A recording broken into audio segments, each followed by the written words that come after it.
You Fight for Life tonight. Well, a man who sells tyres by day is probably the last person you'd expect to be holding cooking classes for people who've been doing it a bit tough, but that's just part of the routine for ex-chef Thomas Hayes. He is one of the volunteers helping the Salvation Army's Francis Street project.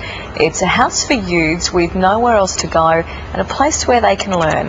Well, Thomas joins us now along with one of the project's participants, Angela Canos. Good morning to both of you. Oh, yeah. Thanks for joining us. Thomas, tell us about it. Why you volunteer? Why you got involved? My family being big supporters of helping people who have been underprivileged in the past. I guess they've had some small experience, but Mum dropped me off one day at a homeless shelter when I was 17. He said, "Go on, off you go, have a try and get in there and see how your support would be to these people." And it's just something that became natural, starting from a young age, to go out there and just help people, not because they need it, but because it just seemed natural to help out and get out there and gives a bit of goodness back to yourself as well. Yeah, and learning to cook is something that has all sorts of consequences for people, doesn't it? For their health, their well-being and that sort of stuff. What are some of the things you're teaching them? Well, I would say food's the main one, but the two main things is self-belief. Look at something that looks complex and break it down and work with the process and have the guys come in and look at the food and say, "Oh gee, I can't do this," but at the end look at it and be proud of it. Second thing is to work in a group dynamic, perhaps not with people you always get along with. Learn to communicate. Okay, it's amazing some of the conversations that come out amongst the group, and people talk about their day, and more than that, it's a great levelling of the playing field.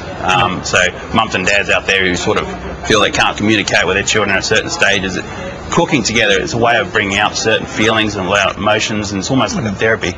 But of course with the meals, there's everything as complex as sushi and passion fruit creme brulee to shepherd's pie. Yeah, it's good food. But not one meal have we failed, have we? It's all been very edible. We managed to put it together pretty well, so yeah, that's good. Any surprises? Any big surprises come out of it?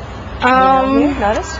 Every Gareth, time. really? Actually, Gareth was a big surprise. He's a guy who had to drag the cooking class. Sorry, Gareth, if you're out there. He had to drag the cooking class, but now after he made those profiteroles, and he was very proud, we also took a photo of it all, and he could see that he could achieve something without having to blow wind in his sails and tell him he was doing right all the time, but to sort of support him along the way, and for him to see that he's finished his profiteroles and go, "Wow, I never thought I could make these." Hang on, Angela. I'm thinking scrambled eggs or boiling it, profiteroles, sushi, fruit brulee, shepherd's pie. It's all pretty flash stuff, isn't it?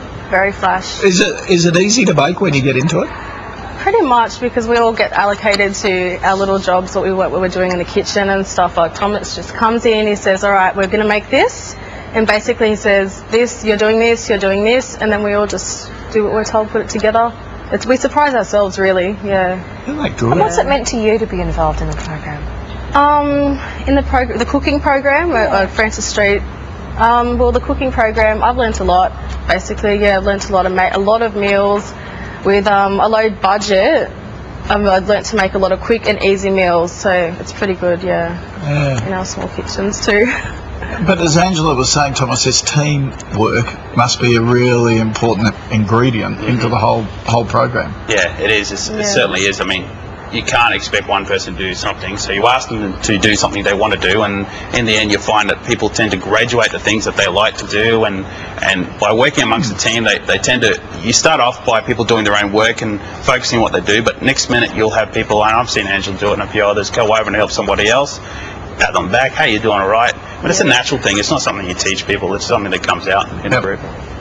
It just sounds wonderful. Obviously, so many things can come from it, so it's brilliant.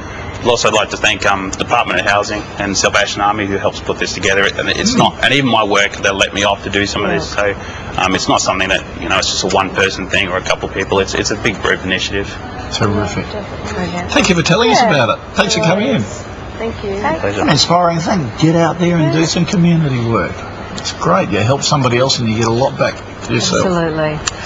It is 7:56. Well, in our next hour, what sort of sex education should schools be providing to students?